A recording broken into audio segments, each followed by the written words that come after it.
بہرحال دنیا ایک بہت بڑے تصادم کی طرف بڑھ رہی ہے.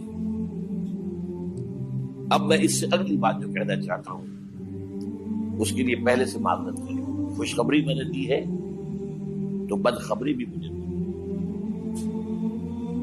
اس عالمی غلبہ اسلام سے پہلے ابھی امت مسلمہ کی بہت پٹائی ہونی ہے، بہت پٹائی ہونی ہے، بہت پٹائی. یہ میں نہیں کہہ رہا، حضور نے کہا. کتاب الملاحم احادیث کی کتابوں کے آخر میں یہ 4 ابواب جو آتے ہیں جن کو عام طور پر علماء بھی نہیں پڑھتے، اس لیے کہ ان سے کوئی فقہی مسئلہ تو نکلتا نہیں، ان سے کوئی شرعی حکم نہیں نکلتا، وہ تو پیشین گوئیاں ہے. کتاب الفتن کیسے کیسے فتنے اٹھیں گے، کتاب الملاحم کیسی کیسی جنگیں ہوں گی، کتاب اشراط الساعہ قیامت کی علامات کیا ہوگی، کتاب و علامات القیامہ یہ کیا ہوں گے. ان ابواب کو پڑھیے تو آپ کو معلوم ہوگا اس دور کے آنے سے پہلے ابھی امت مسلمہ پر اللہ کے عذاب کے بہت سخت کوڑے پڑ. معافی چاہتا ہوں. اگر رسولوں کی شان یہ تھی کہ وہ بشیر بھی تھے اور نذیر بھی تھے تو میں بھی ایک ادنا غلام نہیں کہوں. میں جو کہہ رہا ہوں قرآن حدیث سے کہہ رہا ہوں. یہ عذاب کیوں آئے گا؟ امت مسلمہ بحیثیت مجموعی اللہ کی نگاہ میں مجرم، بہت بڑی مجرم. کیوں؟ 1 انچ زمین دنیا میں نہیں دکھا سکتی جہاں اللہ کا دین قائم. یہ مذہب ہے، مسجدیں ہیں، حج ہے اور عمرے ہیں، یہ مذہب ہے. دین کہاں ہے؟ اللہ کا نظام کہاں ہے؟ دین حق کہاں ہے؟ وہ نظام عدل کہاں ہے؟ وہ نظام سیاست کہاں ہے؟ وہ قانون شریعت کہاں ہے؟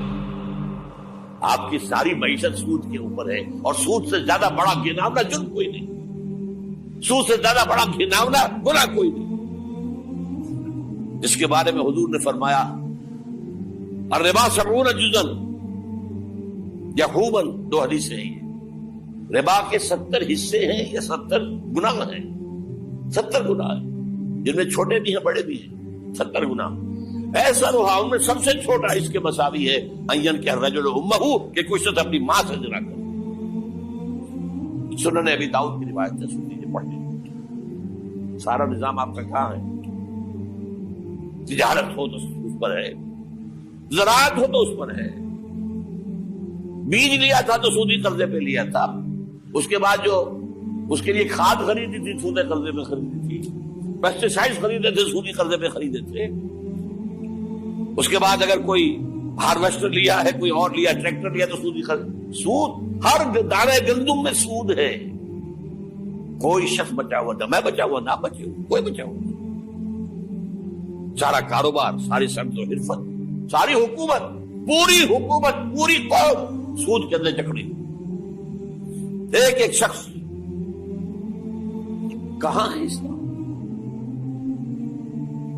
آپ میری بات سمجھ لیجئے. اسلام کے 2 حصے کر لیجئے. اسلام بطور مذہب، اسلام بطور دین. اور یہ تو آپ قرآن پڑھتے ہیں، پورے قرآن میں مذہب کا لفظ تو آیا ہی نہیں ہے. حدیث کے ذخیرے میں بھی میری امکان، میرے معلومات کے تک کہیں نہیں. یہ مذہب تو ہمارے یہاں استعمال ہوتا تھا فقہوں کے لیے. مذہب حنفی، مذہب مالکی، مذہب شافعی، مذہب حنبلی، اب ایک مذہب سلفی اہل حدیث حضرات کا ہو گیا ہے، مذہب ظاہری، بعد مذہب جعفری. یہ فقہوں کے لیے تھا. مذہب کیا ہے؟ مذہب کا نام 3 چیزوں کا مجموعہ مذہب ہے. کچھ عقائد، کچھ عبادات، کچھ رسومات. بچہ پیدا ہوگا تو کیا کریں گے؟ عقیقہ کریں گے. کوئی فوت ہوگا تو کیا کریں گے؟ جنازہ پڑھائیں گے، کفن دفن کریں گے. شادی ہوگی تو کیا کریں گے؟ ایجاب و قبول ہوگا، ولیمہ ہوگا. یہ رسومات. دین یہ نہیں ہے. دین ہے اللہ کا دین، اللہ کا نظام، اللہ کا قانون. وَمَن لَّمْ يَحْكُم بِمَا أَنزَلَ اللَّهُ فَأُولَٰئِكَ هُمُ الْكَافِرُونَ. جو اللہ کی اتاری شریعت کے مطابق فیصلے نہ کرے وہی تو کافر ہے. میں اور آپ کون ہیں؟ برا نہ مانیے. فیس دی فیکٹس. اور یہ فتویٰ کس کا ہے؟ اللہ کا ہے. وَمَن لَّمْ يَحْكُم بِمَا أَنزَلَ اللَّهُ فَأُولَٰئِكَ هُمُ الْكَافِرُونَ وَمَن لَّمْ يَحْكُم بِمَا أَنزَلَ اللَّهُ فَأُولَٰئِكَ هُمُ الظَّالِمُونَ وَمَن لَّمْ يَحْكُم بِمَا أَنزَلَ اللَّهُ فَأُولَٰئِكَ هُمُ الْفَاسِقُونَ. 3 فتوے ہیں اس مفتی اعظم کے جو ہماری اتاری ہوئی شریعت کے مطابق فیصلے نہیں کرتے. وہی تو کافر ہے, وہی تو مشرک ہے, وہی تو فاسق ہے, ناہنجار ہے, باغی. یہ ہے امت مسلمہ کا حال. اب میں یہاں آپ کو اختصار سے بیان کرتا ہوں حضور کا طریقے انقلاب کیا تھا. اختصار تفصیل سے کتابوں میں دیکھیے. نمبر 1, دعوت ایمان بذریعہ قرآن. یتلو علیہم آیاتہ. آج جمعے میں نے اسی آیت پر تقریر کی.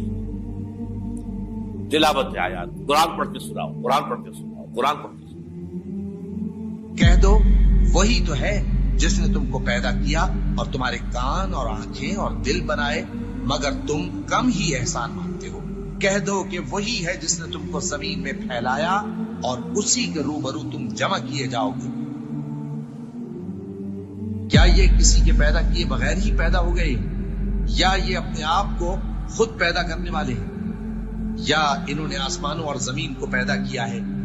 نہیں, بلکہ یہ یقین ہی نہیں رکھتے. تو کیا ہم پہلی بار پیدا کر کے تھک گئے؟ نہیں, بلکہ یہ اثر نو پیدا کرنے کے بارے میں شک میں پڑے ہوئے ہیں. اور ہم ہی نے انسان کو پیدا کیا ہے, اور جو خیالات اس کے دل میں گزرتے ہیں ہم ان کو جانتے ہیں, اور ہم تو رگے جان سے بھی زیادہ اس کے قریب ہیں. اور کافر انسان کہتا ہے کہ جب میں مر جاؤں گا تو کیا زندہ کر کے نکالا جاؤں گا؟ کیا ایسا انسان یاد نہیں کرتا کہ ہم نے اس کو پہلے بھی تو پیدا کیا تھا جبکہ وہ کچھ بھی چیز نہ تھا؟ سو تمہارے پروردگار کی قسم ہم ان کو جمع کریں گے اور شیطانوں کو بھی, پھر ان سب کو جہنم کے گرد حاضر کریں گے اور وہ گھٹنوں پر گرے ہوئے ہوں گے. وہی زندہ کو مردے سے نکالتا ہے اور وہی مردے کو زندہ سے نکالتا ہے, اور وہی زمین کو اس کے مرنے کے بعد زندہ کرتا ہے, اور اسی طرح تم دوبارہ زمین میں سے نکالے جاؤ گے. اور اسی کی نشانیوں میں سے ہے کہ اس نے تمہیں مٹی سے پیدا کیا, پھر اب تم انسان ہو کر جا بجا پھیل رہے ہو. اس قرآن کے ذریعے سے دلوں میں ایمان پیدا ہو, یقین والا ایمان.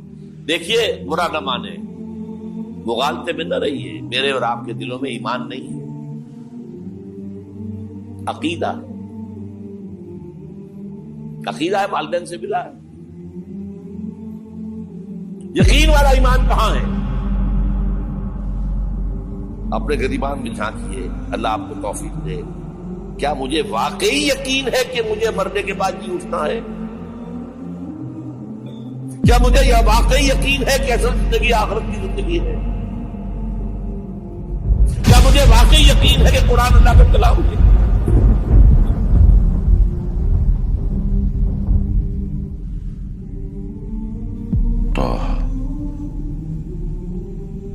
ما أنزلنا عليك القرآن لتشقى إلا تذكرة لمن يخشى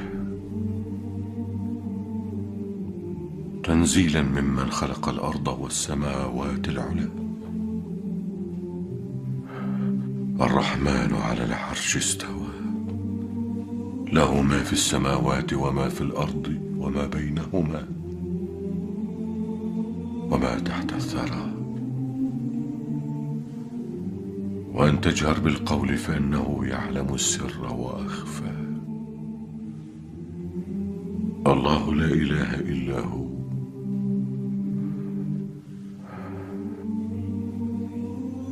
له الأسماء الحسنى. ٹٹولی اپنے دلوں کو. اگر یقین ہوتا کہ اللہ کا کلام ہے تو آپ اس کو سمجھنے کے لیے عربی بھی نہ سیکھ سکتے. انگریزی آپ پڑھے, اور پڑھی آپ نے ایسی کہ انگریزوں کو پڑھا دے. کیا نہیں کیا, پی ایچ ڈیز کر رہے ہیں, کون کون سے فنون نہیں سیکھے, ڈاکٹر. اتنی عربی نہیں سیکھی دعویٰ ہے کہ تمہارا یقین تھا میری کتاب پر، اللہ پوچھے گا تمہارا سلوک کیا تھا میری کتاب کے ساتھ، تم نے پڑھا اس کو، سمجھا اسے سمجھنے کے لیے عربی سیکھی؟ تو تم جھوٹ بول رہے ہو، تمہارا کوئی ایمان نہیں تھا میری کتاب۔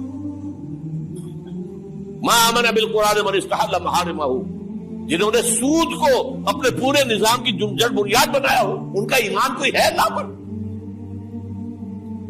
حضور فرماتے ہیں کہ جس شخص نے حرام کسی شے کو اپنے لیے حلال کر لیا اس میں کوئی ایمان نہیں۔ دوبارہ آج بھی کرنا ہے تو دوبارہ ایمان پیدا کرنا ہوگا، ایمان، عقیدہ نہیں، ایمان، صرف لپ سروس نہیں، اقرار باللسان نہیں، تصدیق بالقلب۔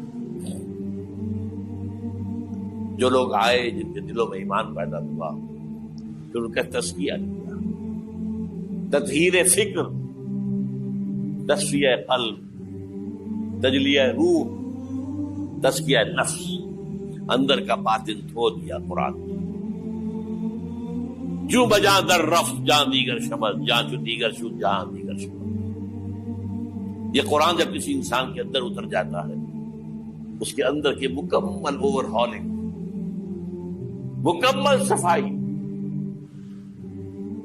دماغ کی صفائی غلط نظریات سے، دل کی صفائی غلط نیتوں سے، غلط ارادوں سے،